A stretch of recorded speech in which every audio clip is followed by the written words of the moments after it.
1 Chronique chapitre 23. David te fin vieux grand monde. Il te fin vivre contre lui. Le li mette Salomon petit Lia, roi sous peuple Israël là. Verset 2. Li réunit tout chef peuple Israël yo, tout prêtre yo, ak tout moun Lévi yo. Verset 3. Li fait compter tout moun Lévi yo, depuis ça qui gen 30 ans pour pi petit rive sous ça qui pi grand yo. En tout yo joine 38 000 garçons. Verset 4. David mette 24 000 pour diriger le travail temple. 6 000 pour écrire tout ça qui a passé pour rendre justice. Verset 5. 4 000 pour faire poste dans le portail là, 4 000 pour faire loin, c'est avec instrument musique David te fait pour ça. Verset 6. David séparé mon Lévi yo, fait 3 groupes d'après branche famille, petit garçon Lévi yo. Gershon, Kéat ak Merari. Verset 7. Gershon te gen 2 petits garçons. La Edan ak Shimei. Verset 8. La Edan te fait 3 petits garçons, Yekiel pi grand, Zetam ak Joël. Verset 9. Shimei te fait 3 petits garçons tout. Shelomit, Aziel ak Aran, c'est yo qui te chef famille moun la Edan yo. Verset 10. Shimei te gen 4 autres petits garçons. Jaka, Ziza, Jerouch ak Beria. Verset 11. C'est Jaka qui te pi grand. Ziza te deuxième petite là. Jerouch ak Beria pas de gen en pile petite. C'est comme ça yo mette yo ensemble, yo passé pour une seule branche famille. Verset 12. Kéat te gen 4 petites. Amram, Jizéa, Hebron ak Ouziel. Verset 13. Amram te gen 2 petits garçons. Aaron ak Moïse. Bon Dieu te mette Aaron ak petit li yo a pas pour yo occuper pièce qui a pas net pour bon Dieu ya. Pour bouler l'encens devant Seigneur, pour yo servir, pour yo béni peuple là nan non li. C'était travail par yo ça pour tout temps. Verset 14. Moïse te moun bon Dieu a même. Petit li yo te fait partie branche famille Lévi à tout. Verset 15. Moïse te gen 2 petits garçons. Gershon ak Eliezer. Verset 16.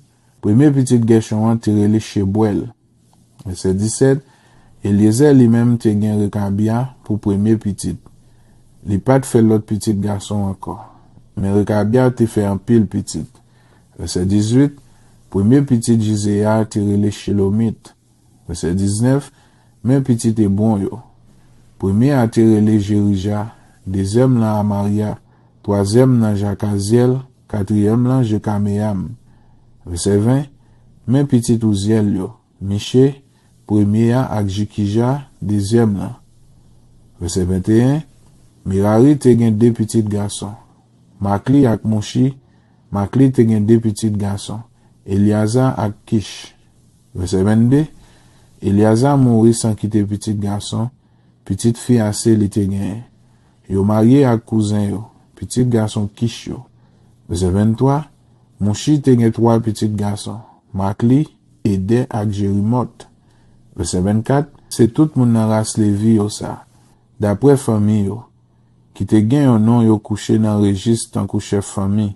Yo chaque te gen travail par yo dans service KCA. Depuis ça qui gen 20 ans pour pi petit rive sous pi grand yo. Verset 25. David te dit, CA, bon Dieu peuple Israël là, te fait peuple li a vivre à cœur posé. Lui-même, CA, l'a toujours été la ville Jérusalem. Verset 26. Comme ça, moun Lévi yo pap nan pote tant rendez-vous CA encore ensemble avec tout bagay yo besoin pour faire service pour lui encore. Verset 27. C'est comme ça d'après dernier parole ça yo David te dit le ça. Yo inscrit tout moun Lévi yo. Depuis ça qui gen 20 ans pour pi petit rive sous ça qui pi grand. Verset 28. Travail yo c'est aider prêtre yo. Petit Aaron yo. Dans service y a fait dans temple rendez-vous. C'est yo qui pour occuper la couyo ak toute pièce dans temple là. C'est yo qui pour veiller pour toute bagay rete dans condition pour faire service bon Dieu. C'est yo qui responsable tout l'autre service dans temple là. Verset 29. Yo te responsable pain yo te offri by bon Dieu yo. Farine France yo servi pour faire offrande yo. Pain sans lait de vin yo. Offrande farine mélangée avec l'huile yo. C'est yo qui te responsable peser ak mesurer offrande dans temple là. Verset 30. Le fini, c'est pour yo là dans temple là chaque jour, dans matin ak dans assoir, pour dire bon Dieu merci pour faire louange pour lui. Verset 31. C'est pour yo là tous les a fait offrande pour yo boule net pour CA jouer pour yo. Premier jour chaque mois yo, ak pour l'autre jour fête yo. Te gen règlement qui te bay travail moun levi yo gen pour faire ak quantité moun qui pour faire chaque travail. C'était responsabilité yo pour te toujours observer CA.